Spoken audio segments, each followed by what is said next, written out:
வரலாற்று புகழ்பெற்ற குருநாகல் நகரத்தில் இருந்து ஒரு பர்வதம் போன்று அசைக்க முடியாத பெருமையுடன் ஜிஎஸ்எம் கிரியேஷன் சுவாதீன யூடியூப் சேனல் ஊடாக தயாரித்து வழங்கும் நற்செய்தி நிகழ்ச்சி சத்தியத்தின் குரல்.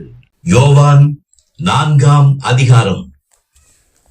யோவானை பார்க்கிறோம். இயேசு அநேகம் பேரை சீஷராக்கி ஞானஸ்நானம் கொடுக்கிறார் என்று பரிசேயர் கேள்விப்பட்டதாக கர்த்தர் அறிந்தபோது யூதேயாவை விட்டு மறுபடியும் கலிலேயாவுக்கு போனார்.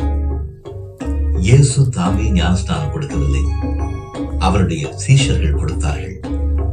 அவர் சமாரியா நாட்டின் வழியாய் போக வேண்டியதாய் இருந்தபடியால் யாக்கோபு தன் குமாரனாகிய யோசேப்புக்கு கொடுத்த நிலத்துக்கு அருகே இருந்த சமாரியாவில் உள்ள சீகார் என்னப்பட்ட ஊருக்கு வந்தார்.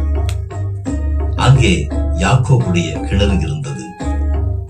இயேசு பிரயாணத்தினால் இளைப்படைந்தவராய் அந்த கிணற்றின் அருகே உட்கார்ந்தார்.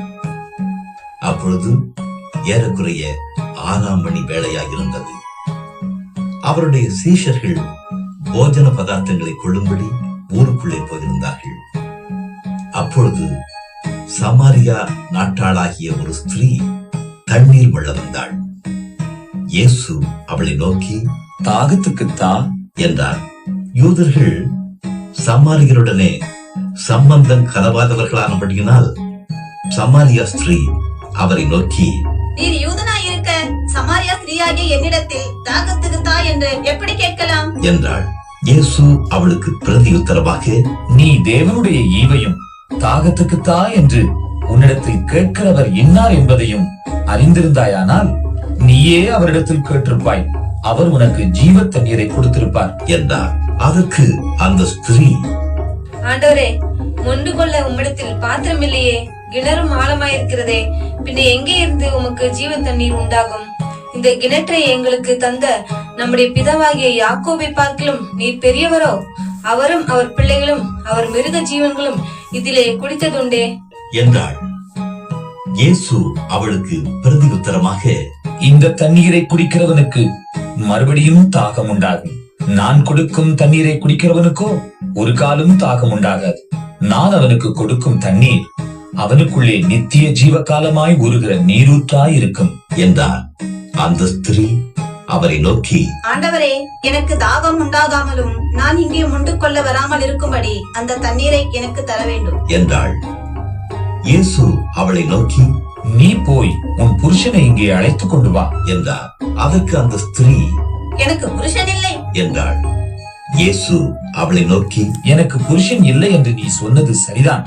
எப்படி எனில் 5 புருஷர் உனக்கு இருந்தார்கள், இப்பொழுது உனக்கு இருக்கிறவன் உனக்கு புருஷன் அல்ல, இதை உள்ளபடி சொன்னாய் என்றார். அப்பொழுது அந்த ஸ்திரீ அவரை நோக்கி, ஆண்டவரே, நீ தீர்க்கதரிசி என்று காண்கிறேன். எங்கள் பிதாக்கள் இந்த மலையிலே தொழுது கொண்டு வந்தார்கள், நீங்கள் எருசலேமில் இருக்கிற ஸ்தலத்திலே தொழுது கொள்ள வேண்டும் என்கிறீர்களே என்றாள். அதற்கு இயேசு, ஸ்திரீயே, நான் சொல்லுகிறதை நம்பு. நீங்கள் இந்த மலையிலும் எருசலேமிலும் மாத்திரம் அல்ல, எங்கும் பிதாவை தொழுது கொள்ளும் காலம் வருகிறது.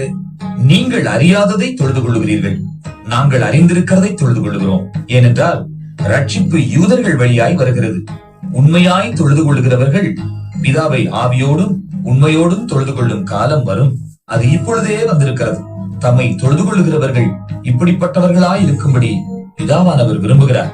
தேவன் ஆவியாய் இருக்கிறார், அவரை தொழுது கொள்ளுகிறவர்கள் ஆவியோடும் உண்மையோடும் அவரை தொழுது கொள்ள வேண்டும் என்றார்.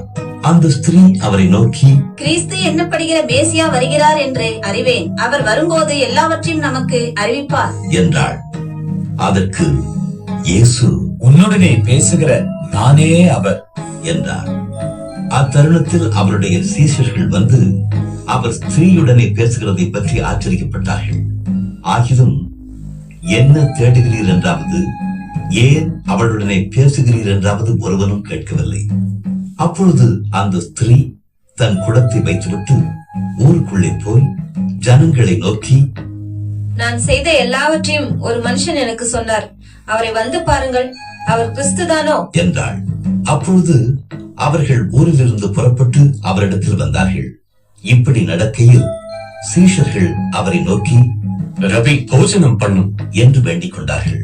அதற்கு அவர் நான் புசிக்கிறதற்கு நீங்கள் அறியாத ஒரு போஜனம் எனக்கு உண்டு என்றார்.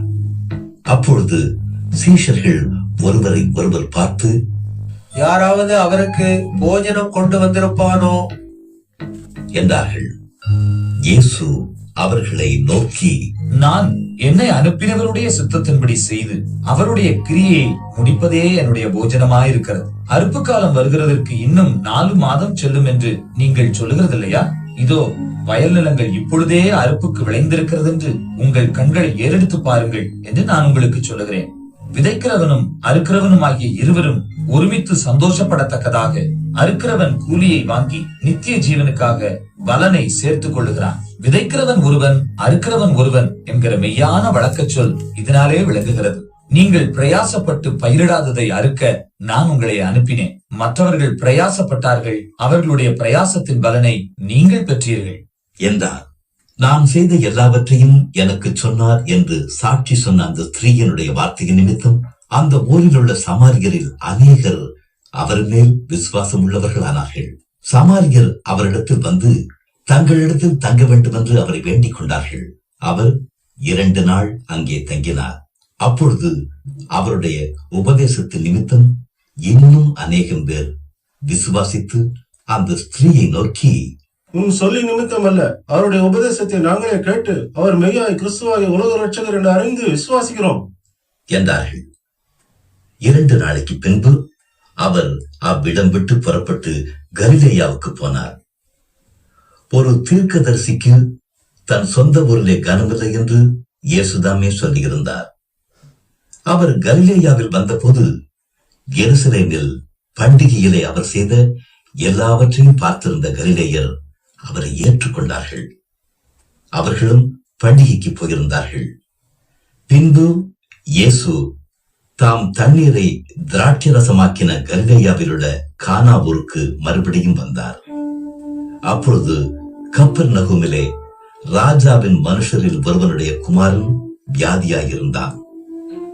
இயேசு யூதேயாவிலிருந்து கலிலேயாவுக்கு வந்தார் என்று அந்த மனுஷன் கேள்விப்பட்ட போது அவரிடத்திற்கு போய் தன் மகன் மரண அவஸ்தையாயிருந்தபடியினாலே அவனை குணமாக்கும்படிக்கு வர வேண்டும் என்று அவரை வேண்டிக் கொண்டான்.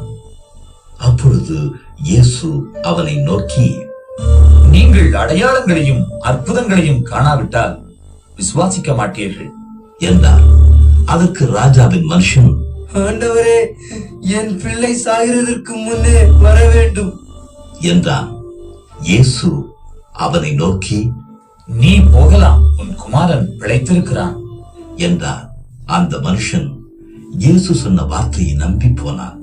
அவன் போகையில் அவனுடைய ஊழியக்காரர் அவனுக்கு எதிர்கொண்டு வந்து, உம்முடைய குமாரன் பிழைத்திருக்கிறான் என்று அறிவித்தார்கள். அப்பொழுது எந்த மணி நேரத்தில் அவனுக்கு குணம் உண்டாயிற்று என்று அவர்களிடத்தில் விசாரித்தான்.